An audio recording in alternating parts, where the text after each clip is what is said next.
스바냐서 3장 16절로 18절 본문을 대독하겠습니다.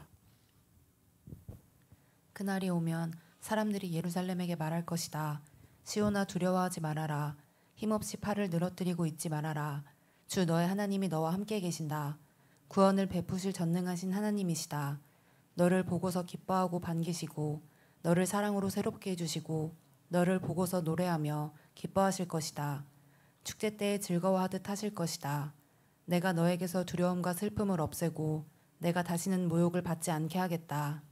아멘. 아멘. 네, 이 말씀이 저나 여러분들에게 다 이루어지기를 축복합니다. 네, 오늘 설교 제목 시작. 그날 끝까지 남은 자의 결말.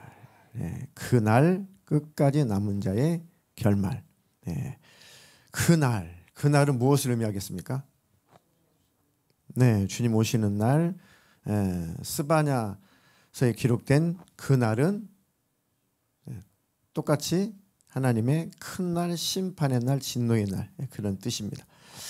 자, 성경은 구약이나 신약이나 구약이나 다 똑같은 우리에게 주신 살아계신 하나님의 말씀입니다.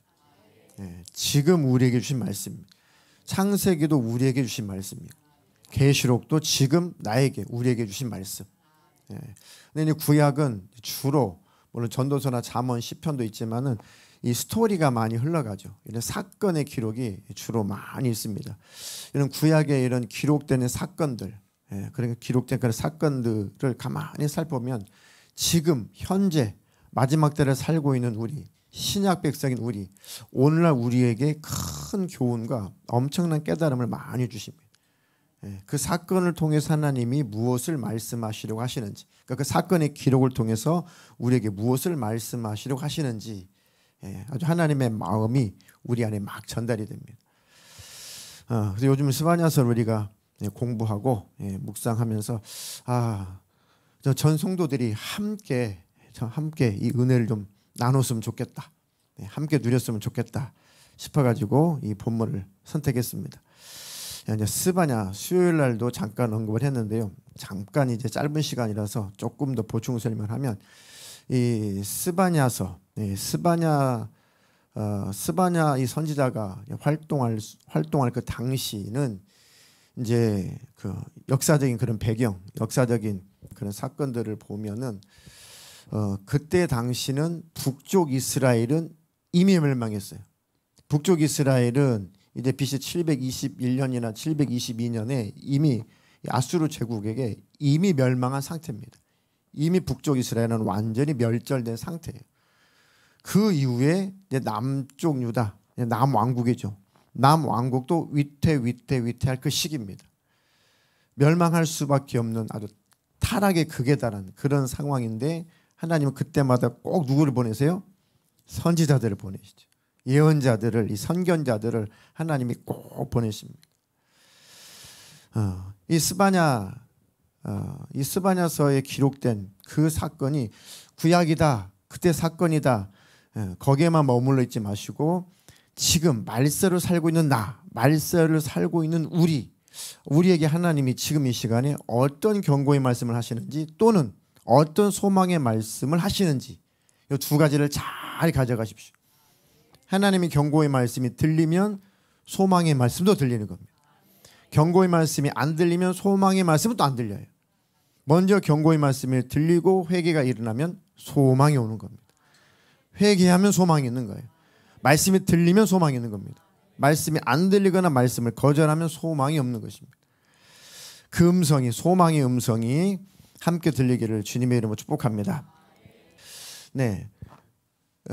그때도 이제 나라가 이제 멸망할 수밖에 없는 상황에 하나님께서 이제 스바냐 선지자를 이렇게 세우죠. 스바냐가 활동할 당시에 남왕국의 그때 왕인이 뭐였죠? 수요일 날 요시야 왕이었습니다. 요시야 왕이 아주 타락한 그 상황 속에서 왕이 되었는데 불과 몇 살? 8살 때 왕이 됐어요. 8살 아기가 뭐 어떻게 나라를 다스리겠습니까?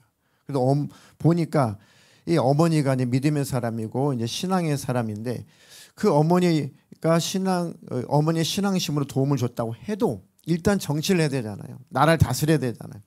그러니까 이 나라를 다스리려고 해도 이 기반 세력이 없는 거예요. 지지 세력이 너무 빈약한 겁니다. 그래도 하나님께서 은혜를 주셔가지고 요시야가 신앙 개혁을, 종교 개혁이란 말은 좀 세상적인 용어인데 뭐 틀린 말은 아니지만 어쨌든 이 신앙 개혁을 해보려고 아주 몸부림을 칩니다. 그때 함께 활동했던 선지자가 스바냐라고 하는 선지자입니다. 스바냐는 선지자. 그래서 막 심판을 계속 예고하죠. 이런 심판이 있을 거다. 이런 멸망이 있을 거다. 이런 하나님의 진노의 날에 이런 일이 있을 거다. 그렇게 선포한 이유는 뭐라고요? 하나님이 돌이켜라. 왜 돌이키라는 거예요? 살려주고 싶으니까. 하나님이 살려주고 싶어서 회개를 촉구하는 겁니다. 멸망시키려는 것은 하나님의 목표가 아니에요. 목적이 아닙니다. 살려주시는 것이, 돌이킨 자들을 살려주시는 것이 하나님의 목표고 목적입니다. 그런데 그 하나님의 목소리를 거절하면 진짜 그 진노가 임하는 것뿐이죠.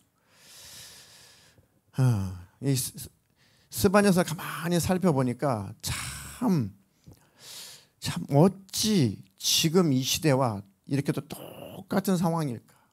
어찌 이 시대의 기독교인들과 똑같은 상황일까? 아브라함의 후손, 그들이 이스라엘 민족이죠. 우리는 영적으로 예수를 믿고 우리가 영적인 아브라함의 후손이라고 기록되어 있습니다.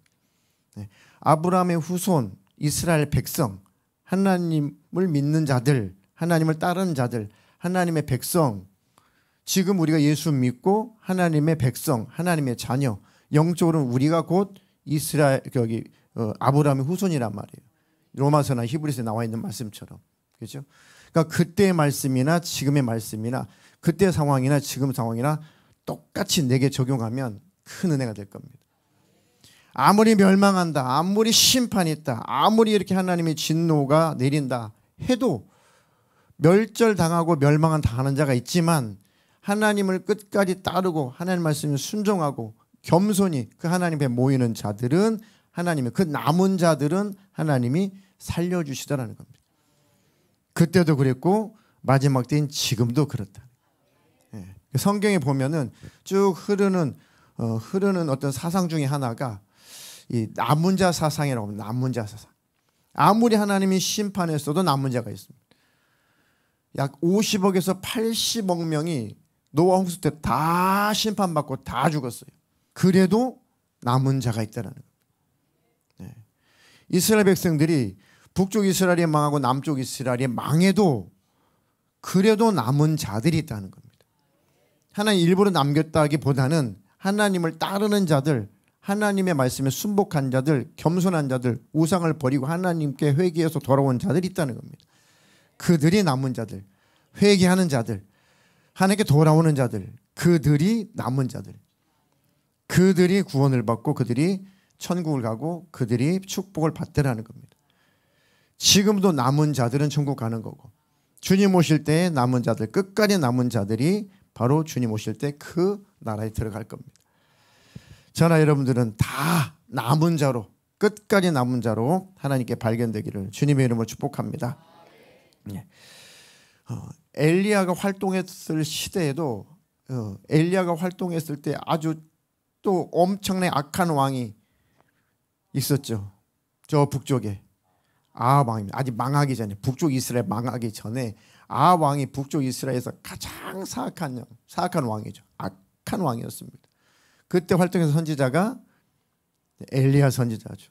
근데 엘리야가 목숨을 다해서 힘을 다해서 하나님께 순종하고 예언하고 아주 목숨을 각오하고 선포하고 했다고요. 할 거 다 했다고요.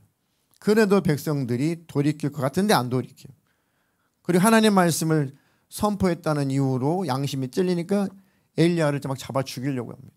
그러니까 엘리야가 이 백성은 소망이 없구나. 이 시대는 소망이 없구나. 그래서 하나님 앞에 자기 좀 죽여달라고.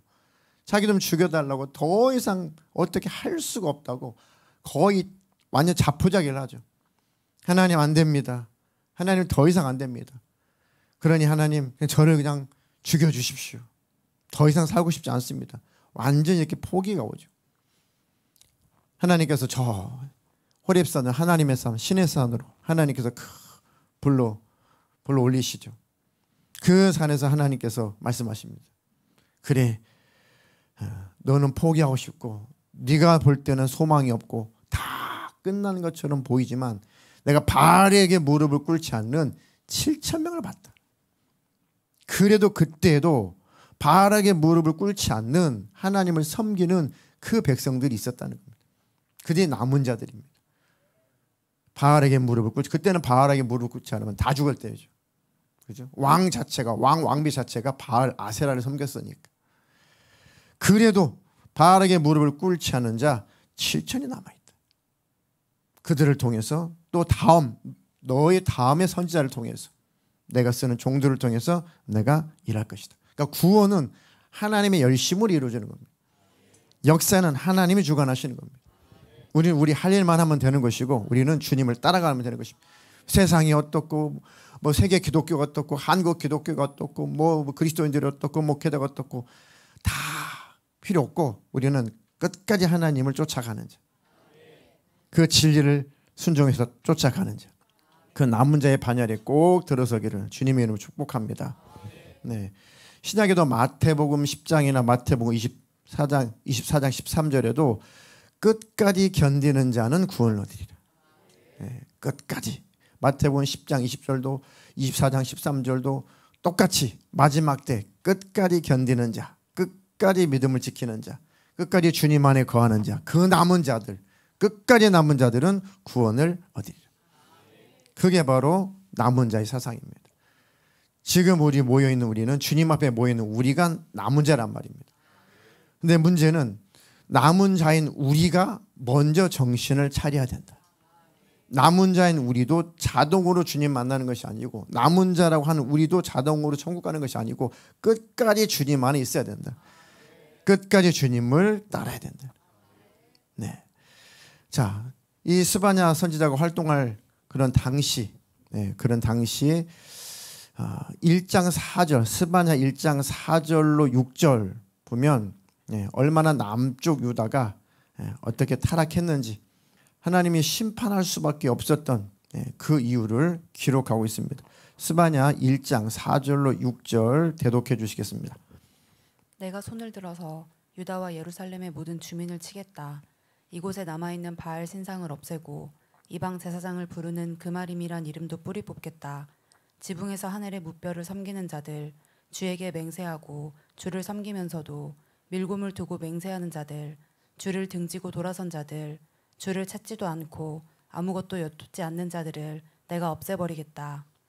네, 지금 이방 나라들 심판에 대해서는 일단 차치하고 이방 나라들의 심판도 쭉 기록되어 있는데 일단 오늘 그거 적용하지 않고 그 이방 나라 하나님 섬기지 않는 사람의 심판에 대해서는 더 이상 말할 것도 없고 지금 하나님을 믿는다고 하는 선민이라고 하는 하나님을 따른다고 하는 하나님의 택한 백성만 한번 주목해서 보자고요.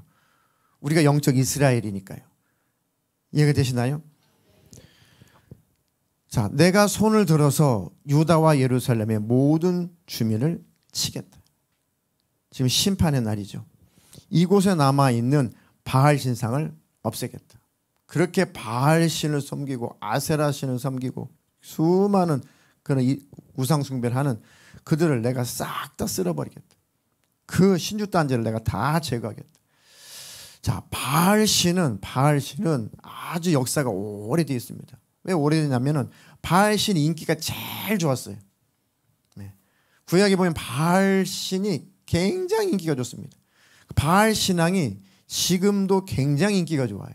자, 바알 신 하면 대표적으로 어떤 의미가 있나요? 바알 신을 섬기는 이유. 바알 신은 무엇을 상징하는 거죠? 비를 주고 풍요를 주고, 그죠? 풍작을 이루게 되고, 다시 말하면 이 풍요의 신이에요. 풍요의 신. 그때는 이제 곡식이 잘 되고 이제 가축들이 잘 자라면 그게 이제 경제력이잖아요. 지금은 말하면 돈이요, 돈. 이것을 이제 만몬이라고 하죠, 만몬. 그러니까 바알 신앙과 만몬은 같은 흐름입니다. 그러니까 지금도 오직 돈. 그게 신이잖아요. 그게 바로 바알신의 정신의 흐름이란 말이에요. 그러니까 세상에서 제일 인기가 있는 바로 바알신. 세상에 제일 인기가 있는 돈신. 만몬이죠. 만몬. 그게 지금 그때나 지금이나 쭉 흘러요. 왜요? 제일 매력적이거든요. 풍요를 준다는데요. 돈 많이 벌게 준다는데요. 로또 당첨하게 준다는데요. 돼지 꿈꾸면 로또 사러 가야죠. 네, 역시 우리 성도님들은 한 분도. 네. 그래서 바알신의 짝꿍 여신이 있어요. 바알 신상을 세우고 옆에다 짝꿍 하나 세워줘요. 아세라는 여신이에요, 여신. 보통 바알 신은 뭐 태양의 신, 아세라 여신은 뭐 달신. 이게 짝꿍이에요, 짝이에요. 그래서 바알 신과 아세라 신을 잘 섬기면 또 아기를 잘 낳고, 그때는 또 아기를 많이 낳으니까 또 경제력이잖아요. 그렇죠? 노동력이잖아요. 그러니까 이 바알 신과 아세라 여신을 잘 섬기면 이제 자식을 많이 낳고 경제적으로 부자가 된다는 거죠. 그러니까 아들 많이 낳게 해주세요, 아들 많이 낳게 해주세요 하면서 어떤 짓을 했냐면 바알 신상 앞에, 아세라 신상 앞에 이 여사제들, 심지어는 남자 사제들, 그때 사제라고 하는 것은 무슨 일을 했던 걸까요? 제사를 하는데 어떤 제사를? 성매매예요. 율랑녀예요. 창녀, 창남이 바로 바알 신의 사제, 아세라 신의 사제가 남자, 창남, 창녀예요. 그 창남과 창녀가 교접을 하면 바알 신과 아세라가 너무 기쁘고 너무 즐거워가지고 거기다 절하게 되면은 아기를 많이 낳게 해준다는 그런 겁니다. 그러니까 인기가 있어요, 없어요? 그때 당시 인기가 엄청 많았죠. 그러니까 이스라엘 백성들이 엄청 매력적으로 보이는 거죠. 다 거기 매료돼가지고 아주 흠뻑 빠집니다. 헤어나오지 못해. 성적으로 우상을 숭배하면 꼭 같이 붙어 다니는 게 음란입니다. 아주 성적으로 타락하죠.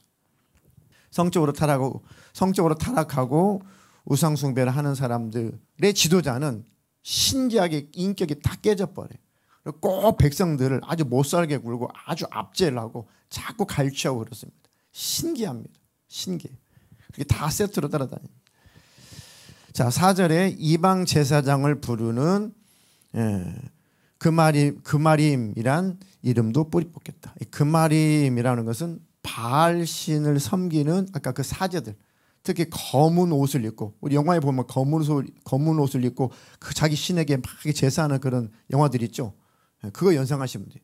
검은 옷을 입고 바알 신에게 제사를 올리는 그 사제들이 이제 그마림이라는 존재입니다. 그것도 싹 다 뿌리를 뽑아버리겠다. 하나님이. 그들을 쫓았던 사람들, 그 바알 신, 그 사제들을 다 뿌리 뽑았다면 그들을 쫓는 백성들도 다 뿌리가 뽑히는 거죠. 자, 5절에 지붕에서 하늘의 뭇별을 섬기는 자들. 1월 성신, 별신을 섬기는, 별, 해와 달, 이런 천체, 이것을 섬기는 자들. 또 주에게 맹세하고 주를 섬기면서도 이겁니다. 하나님을 안 섬기는 것도 아니에요. 하나님을 안 믿는 것은 아닙니다. 하나님도 섬기지만 밀곰을 두고 맹세하는 자들, 밀곰을 섬기는 자들.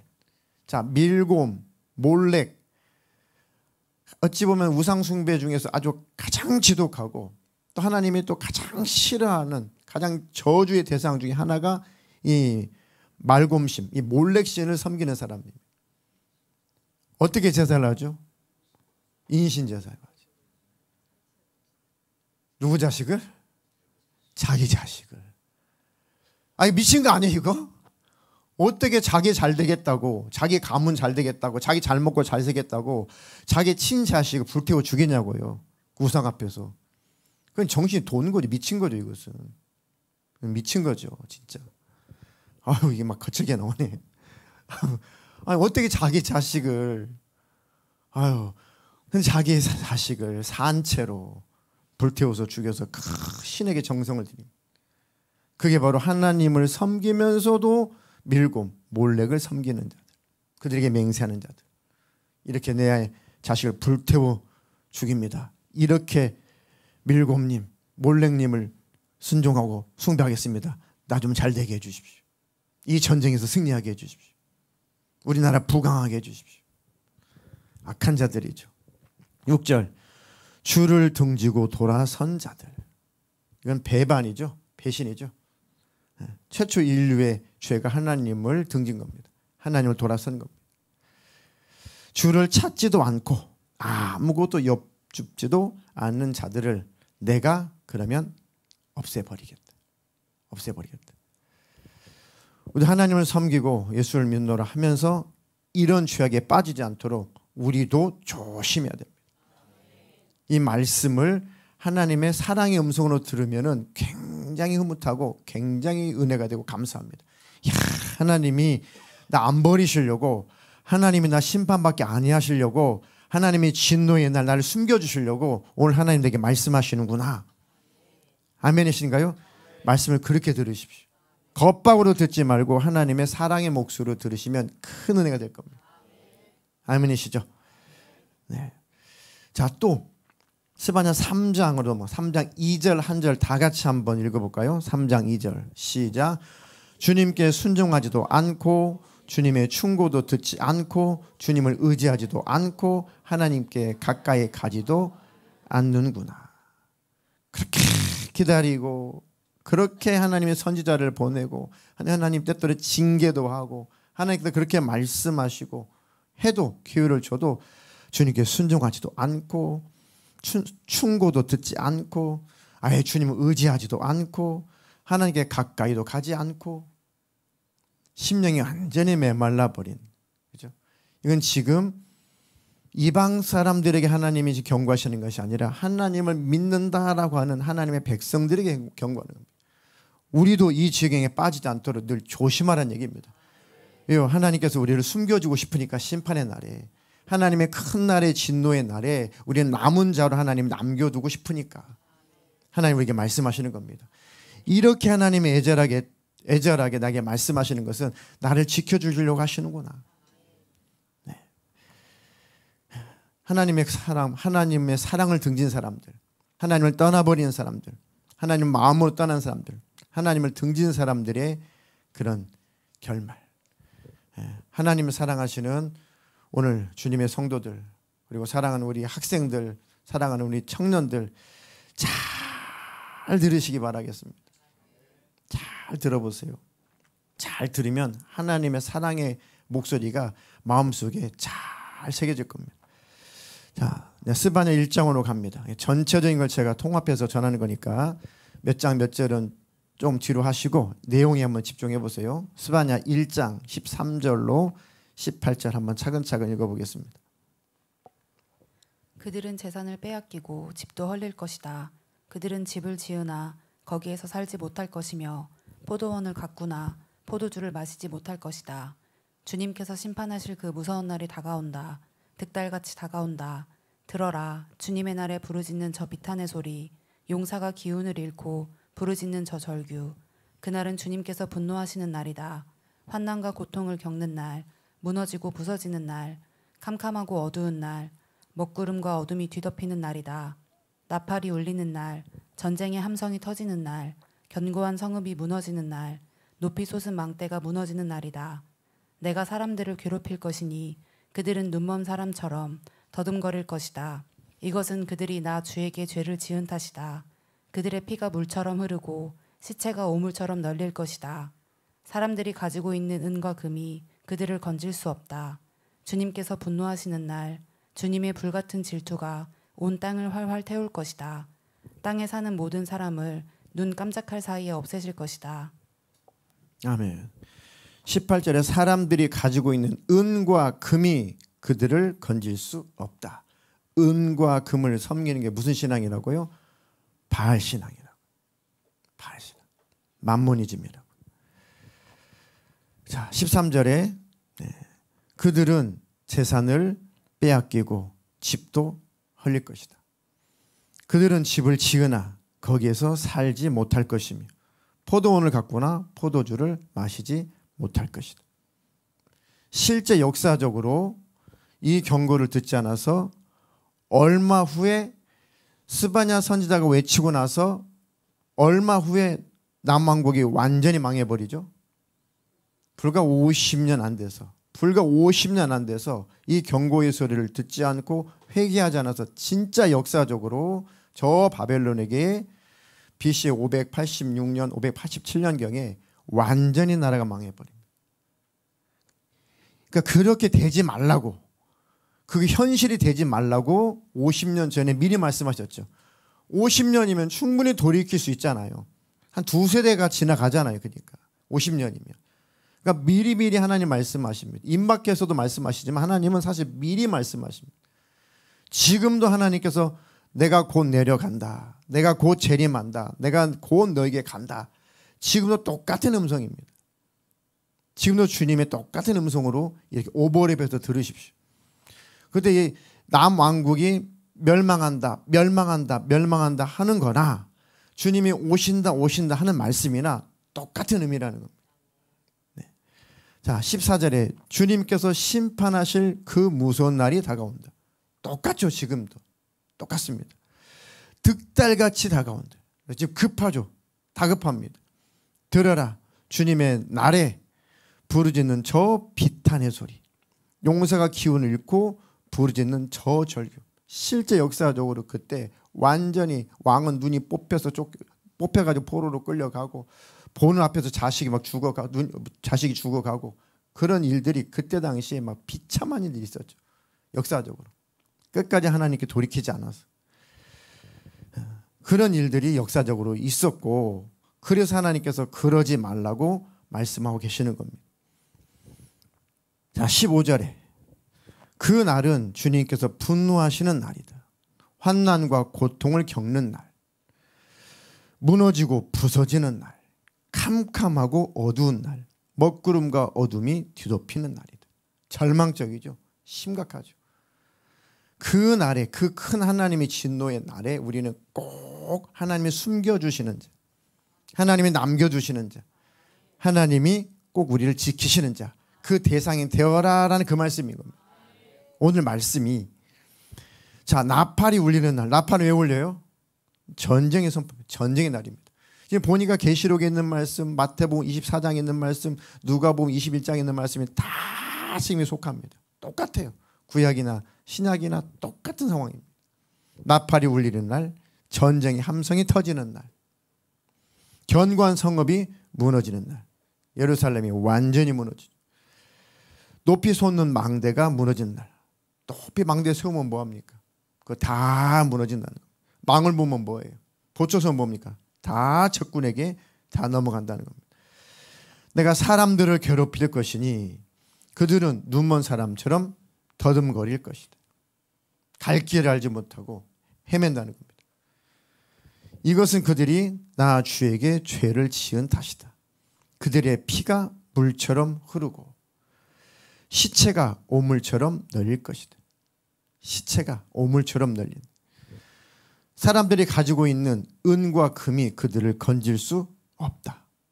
주께서 분노하시는 날, 주님의 불같은 질투가 온 땅을 활활 태울 것이다.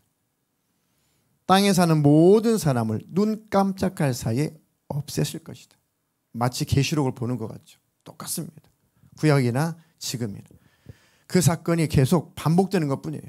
구약의 사건이 반복되는 것뿐입니다. 신약에 와서도 똑같이 하나님의 역사는 반복이 됩니다. 하나님의 경고가 있고 회개가 있으면 하나님 은혜 주시고 구원 주시고 복을 주시고, 돌이키지 않으면 징계가 있고, 최후의 마지막까지 돌이키지 않으면 주님 오실 때 그 심판의 날에 멸망하게 될 거고. 자, 여호와의 날, 여호와의 진노의 날, 여호와의 큰 날, 다 하나님의 심판의 날이죠. 주님이 다시 오시는 그 날을 또 똑같이 상징하는 겁니다. 그 날에, 주님 다시 오시는 그 날에 정말 우리는 심판의 대상이 될 거냐. 오늘 스가랴서 1장 18절로 1장 13절로 18절까지 그런 진노의 대상이 될 거냐, 아니면 우리는 그날에 구원받을 대상이 될 거냐. 그 차이밖에 없는 겁니다. 이 말씀이 누구에게는 그대로 이루어지는 말씀이 될 것이고, 어떤 사람에게 이 말씀이 안 이루어지고 하나님의 나를 건져내시고 구원하시는 그 말씀이 이루어질 겁니다. 당연히 어느 편에 속해야 돼요? 하나님이 구원해 주시는, 하나님이 숨겨주시는, 하나님께서 남겨두시는 자, 그 안에 꼭 속해야 된다. 그러라고 주님께서 우리에게 말씀하시는 겁니다. 꼭 그런 대상이 되어다오. 주님이 뭐 오늘 오실지 내일 오실지 우리 알 수 없지만 오시긴 오실 거 아니에요. 당장이라도 오실 수 있고 물론 언제 오실지는 우리 알 수 없지만 주님이 오실 날이 임박했다는 것은 사실이잖아요. 다 동의하잖아요. 그러니까 이 말씀을, 스바냐에 있는 말씀을 지금 나에게 준 말씀을 드리면 복이라는 겁니다. 네. 자, 하나님 안에서 끝까지 남아있는 자. 3장으로 가겠습니다. 3장 16절로 18절 한번 읽겠습니다. 그날이 오면 사람들이 예루살렘에게 말할 것이다. 시온아, 두려워하지 말아라. 힘없이 팔을 늘어뜨리고 있지 말아라. 주 너의 하나님이 너와 함께 계신다. 구원을 베푸실 전능하신 하나님이시다. 너를 보고서 기뻐하고 반기시고 너를 사랑으로 새롭게 해주시고 너를 보고서 노래하며 기뻐하실 것이다. 축제 때에 즐거워하듯 하실 것이다. 내가 너에게서 두려움과 슬픔을 없애고 내가 다시는 모욕을 받지 않게 하겠다. 아멘. 시온아, 이스라엘 백성아, 지금으로 말하면 나의 자녀들아, 내 백성들아. 그렇게 하나님의 심판의 날에도 그렇게 겸손히 하나님을 따르는 자들, 하나님 온전히 신앙하는 자들, 끝까지 믿음을 지키는 자들, 주님께 겸손한 자들, 그 남은 자들이 있었다는 겁니다. 그날이 오면 이제 그날, 이제 역으로 아까 그날은 심판의 날인데 남은 자들에게는, 믿음 안에 있는 자들에게는, 겸손히 하나님을 따르는 자들에게는 그날이 오면 그들에게는 무슨 날이에요? 구원의 날이고 기쁨의 날이죠. 그 날로 맞이하라는 겁니다. 그것이 하나님의 사실은 목적이에요. 그 날에 너희는 꼭 나를 만났으면 좋겠다. 넌 남겨져서 심판의 대상이 안 됐으면 정말 좋겠다. 꼭 나를 만났으면 좋겠다. 사실 하나님은 이것이 목적인 겁니다. 하나님의 본심은 그거죠, 사실은. 그래서 그러지 말라고 강력하게 외치는 겁니다. 망하면 안 되니까, 그러면 망한다, 그러면 멸절당한다, 그러면 죽는다, 그렇게 되면 불행이 온다라고 강하게 표현한 만큼 하나님은 진하게 사랑이 내포되어 있는 겁니다. 제발 그렇게 되지 말아다오. 제발 그런 일 너에게 닥치면 안 된다. 사람들이 예루살렘에게 말할 것이다. 시온아, 두려워하지 말아라. 힘없이 팔을 늘어뜨리고 있지 말아라. 아무 소망이 없는 그들에게 이제는 너에게 소망이 있다. 주 너의 하나님이 너와 함께 계신다. 마지막 때를 살아가면 살아갈수록, 주님 오실 날이 가까울수록 우리 생각을 지키고 마음을 지키고 이 타락한 세상을 살아가기가 정말 기운 빠지고 정말 힘이 없는, 어찌 보면 기독교인들에게, 성도들에게는 참 인내하지 않으면 어찌할 수 없는, 그죠? 마태복음에 있는 말씀처럼 끝까지 인내하는 자, 끝까지 견디는 자, 이게 뭡니까? 끝까지 주님의 믿음을 지키는 자. 그들이 계시록에 보면은 주님, 우리의 이 원수를 언제 갚아줄 것입니까? 우리의 이 모든 힘든 상황을 언제 해결해 주실 것입니까? 계속 하나님 앞에 기도하죠. 계속 하나님 앞에 막 항소를 합니다. 하나님, 이 억울함을 해결해 주십시오. 언제 이 고통이 끝납니까? 참 이 세상을 믿음 지키고 마음 지키고 살아가기가 너무 힘든 세상입니다. 주님, 언제 오십니까? 우리의 소원을 언제 풀어주십니까? 계시록 보면 막 애절하게 성도들이 기도하잖아요. 주 너의 하나님 너와 함께 계신다. 구원을 베푸실 전능하신 하나님이시다. 그런 너를 보고서 기뻐하고 반기시고 너를 사랑으로 새롭게 해주시고 너를 보고서 놀이하며 기뻐하실 것이다. 축제 때에 즐거워하듯 하실 것이다. 내가 너에게 두려움과 슬픔을 없애고 내가 다시는 모욕을 받지 않게 하겠다. 정말 계시록을 읽는 것처럼 똑같은 이 표현들이 너무 많죠. 그러니까 꼭 이 말씀을 지금 현 시대를 살아가는 나에게 주시는 말씀으로 받으십시오. 똑같은 겁니다. 그날에 하나님이 우리를 보실 때, 하나님을 따르는 겸손한 자들을 바라보실 때는 너무너무 기쁘대요. 근데 심판의 세상을 보면 하나님은 진노의 눈빛이고, 구원받은 우리를 바라보면 한없는 사랑의 눈빛이고, 이게 완전히 극과 극으로 갈린다는 겁니다. 하나님이 기뻐서 어찌할 줄을 모르겠대.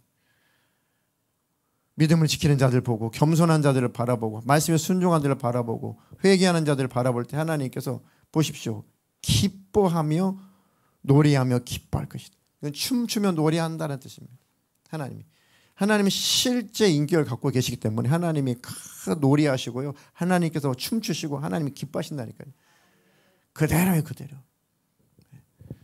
언젠가 한번 하나님께서 제가 이렇게 힘이 없을 때 약간 좀 시리에 빠져 있을 때 하나님께서 저에게 마음속에 하시는 말씀이 있어요. 너 왜 그러고 있어?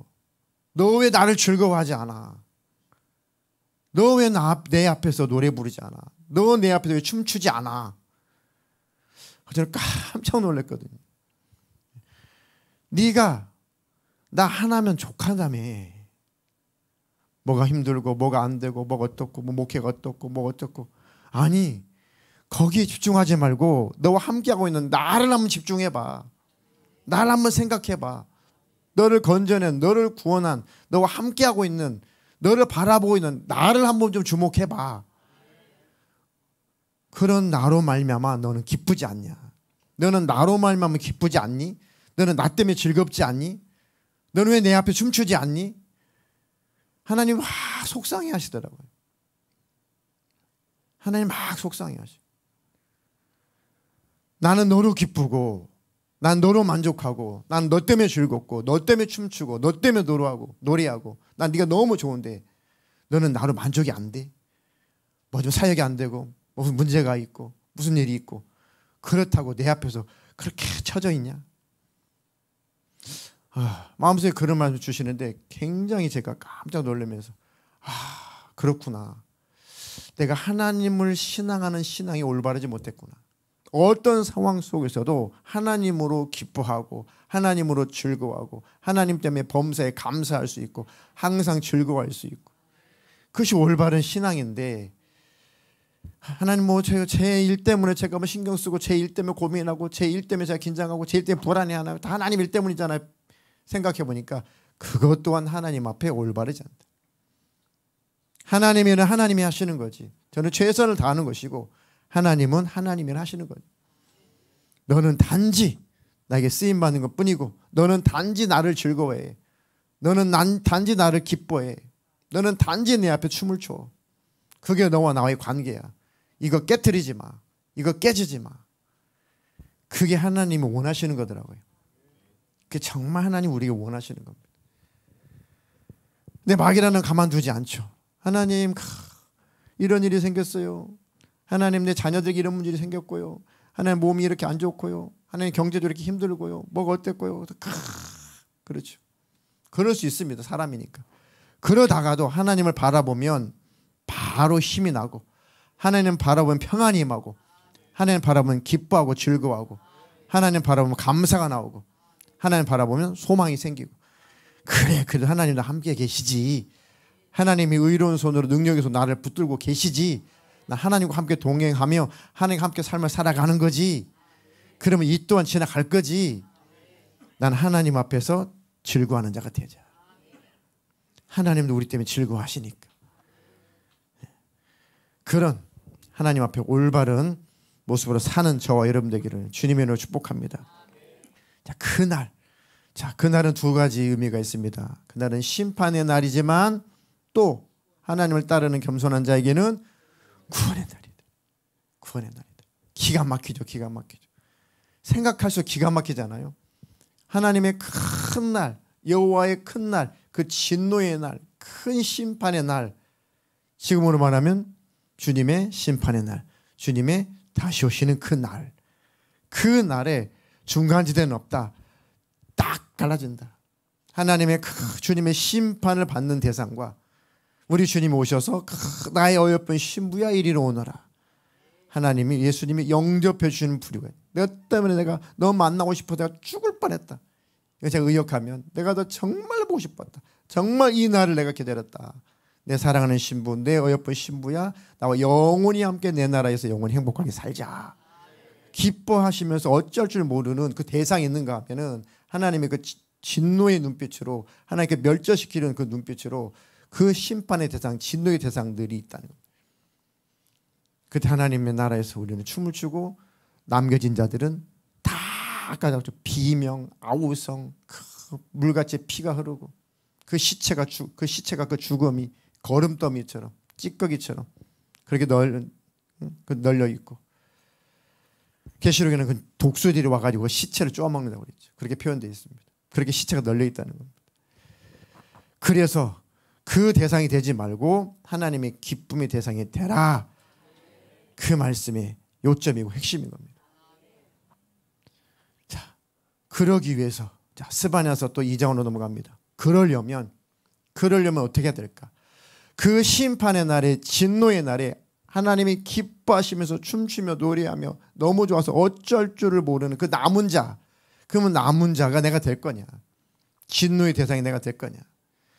그 하나님께서 남은 자로 인정해 주시려면 2장 1절로 3절 다 같이 한번 읽어보겠습니다. 시작. 함께 모여라. 함께 모여라. 창피한 줄도 모르는 백성아. 정해진 때가 이르기 전에 세월이 겨처럼 날아가기 전에 주의 격렬한 분노가 너에게 이르기 전에 주께서 진노하시는 날이 너에게 이르기 전에 함께 모여라. 주님의 명령을 따르면서 살아가는 이 땅의 모든 겸손한 사람들아, 너희는 주님을 찾아라. 올바로 살도록 힘쓰고 겸손하게 살도록 애써라. 주님께서 진노하시는 날에 행여 화를 피할 수 있을지도 모른다. 그러니까 하나님께서 망한다만 말씀하시는 것이 아니라 피할 길 주시잖아요. 회개할 길 주시잖아요.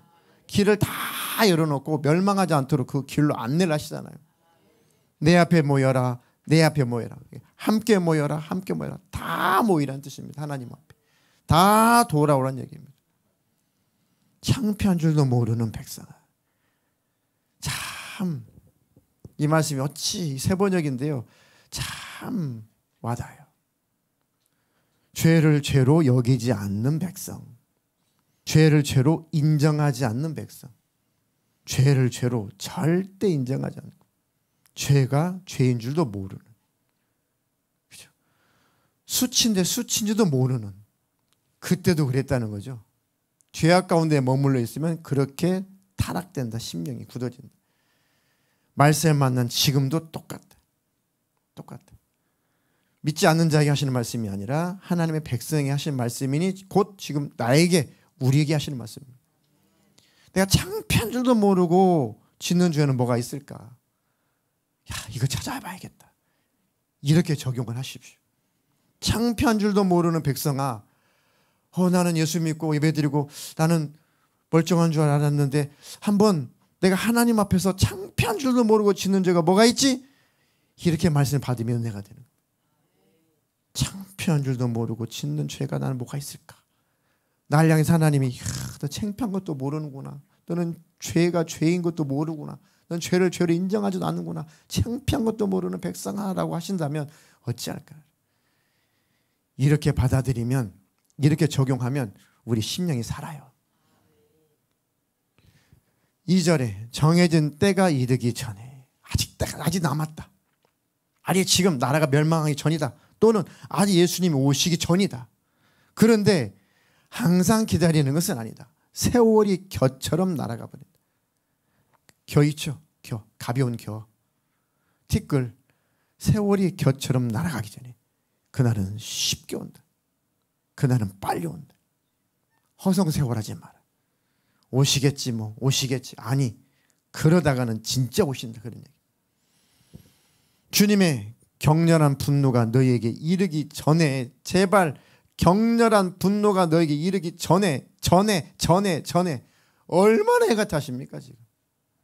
주님께서 진노하시는 날이 너에게 이르기 전에 계속 지금 그 전에, 이전에, 그 전에. 그러니까 우리는 핑계할 수 없어요.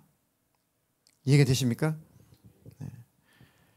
지옥 간 사람들이 입을 다문대잖아요. 핑계할 수 없대잖아요. 그런 날이 오기 전에 빨리 돌아오라. 함께 모여라. 내 앞에 모이라. 그 얘기입니다. 하나님 앞에. 주님의 명령을 따르면서 살아가는 이 땅의 모든 겸손한 사람들아. 야, 또 반전이죠. 주님의 명령을 따르면서 살아가는 이 땅의 모든 겸손한 자. 내 생각을 버리고 내 계획을 버리고 내 사상과 철학을 버리고 하나님의 말씀을 순종하며 따라가는 자가 겸손한 자고, 내 자리를 주인에게 내어주는 것. 내가 삶의 주인이었는데 이 자리를 빨리 내어드려. 주님이 주인이십니다. 주인은 만주해 주시고 주님은 만왕의 왕이십니다. 그게 겸손이죠. 그 하나님을 그 하나님의 무릎을 꿇는 자, 그 하나님을 경배하는 자, 그 하나님을 예배하는 자, 그들이 겸손한 자. 너희는 주님을 찾아라. 올바로 살도록 힘쓰고 겸손하게 살도록 애써라. 주님께서 진노하시는 날에 행여 화를 피할 수 있을는지도 모른다. 가능성이 있다 없다? 있다. 그러니까 아직 하나님께 돌아오지 않은 내 가족들, 내 친구들, 내 동료들, 내 이웃들, 주님이 오시기 전에, 죽기 전에, 심판이 오기 전에, 하나님의 큰 날이 이르기 전에 아직은 구원의 기회가 아직은 있다고 얘기잖아요. 그런데 그 날이 겨가 지나가는 것처럼, 겨가 날아가는 것처럼 그날은 반드시 쉽게 오야만 한다. 찰필 미루다가 그날은 바로 도래한다, 그 얘기죠. 하나님 앞에 늘 회개하고 그 말씀의 정신을 따라 살려고 하고 하나님 앞에 모이기를 힘쓰고, 그 말씀이 이제 신약으로 넘어오면 히브리서 10장으로 연결이 됩니다. 히브리서 10장 21절로 25절 한번 읽겠습니다. 그리고 우리에게는 하나님의 집을 다스리는 위대한 제사장이 계십니다. 그러니 우리는 확고한 믿음을 가지고 참된 마음으로 하나님께 나아갑시다. 우리는 마음에다 예수의 피를 뿌려서 죄책감에서 벗어나고 맑은 물로 몸을 깨끗이 씻었습니다. 또 우리에게 약속하신 분은 신실하시니 우리는 흔들리지 말고 우리가 고백하는 그 소망을 굳게 지킵시다. 그리고 서로 마음을 써서 사랑과 선한 일을 하도록 격려합시다. 어떤 사람들의 습관처럼 우리는 모이기를 그만하지 말고 서로 격려하여 그날이 가까워 오는 것을 볼수록 더욱 힘써 모입시다. 아멘. 자, 범죄하고 하나님 멀어지고 하나님 싫어하는 짓을 하고 그랬을지라도 한 가지 방법이 있고 기회가, 열린 기회가 있는데, 열린 문이 있는데, 지금 스바냐스를 쭉 보니까 다 문이, 소망의 문이 다 닫힌 것 같아요. 그렇죠? 망하겠구나, 심판받겠구나, 끝났구나, 큰일 났구나, 다 문이 닫혀 있습니다. 소망의 문이 다 닫혀 있어요. 근데 하나님이 유일하게 소망의 문을 활짝 열어주시죠. 하나님 열린 문을 열어주시죠. 히브리서에. 그리고 우리에게 하나님의 집 다스리시는 위대한 제사장이 계신다. 지금 문이, 지금 유일하게 열린 문이 있다. 그분이 누구예요? 위대한 제사장 예수 그리스도죠. 그러니 우리는 확고한 믿음을 가지고 참된 마음으로 하나님께 나아갑시다. 우리는 마음에다 예수의 피를 뿌려서 죄책감에서 벗어나고 맑은 물로 몸을 깨끗이 씻었습니다. 주님 깨달았습니다. 주님 돌이켰습니다. 주님 흘리신 보혈로, 주님 흘리신 피로 나를 씻어주십시오. 씻어주십시오. 그 기회가 있다는 거죠. 예수의 피 공로가 있다는 겁니다. 아직 주님이 오시기 전이니까, 그 직전이니까 지금 현재 우리에게는 씻을 수 있는 기회가 있다. 하나님께 나올 수 있는 기회, 하나님께 돌아올 수 있는 기회, 모여라 모여라, 함께 모여라, 함께 모여라, 하나님 앞에 모일 수 있는 기회, 하나님께 나올 수 있는 기회가 있다. 자백하고 회개할 수 있는 기회가 있다. 예수님 흘리신 피로 나를 씻어주십시오. 나를 깨끗하게 해주십시오. 그 기회가 있을 때 씻으라는 겁니다. 씻어. 23절에 또 우리에게 약속하신 분은 신실하시니 우리는 흔들리지 말고 우리가 고백하는 그 소망을 굳게 지킵시다. 그리고 서로 마음을 써서 사랑과 선한 일을 하도록 격려합시다. 마지막 때 살아가는 우리가 서로 사랑과 선행을 서로 격려하라는 겁니다. 어떤 사람들의 습관처럼 우리는 모이기를 그만하지 말고 서로 격려하여 그날이 가까워오는 것을 볼수록 더욱 힘써 모입시다. 이해가 되십니까?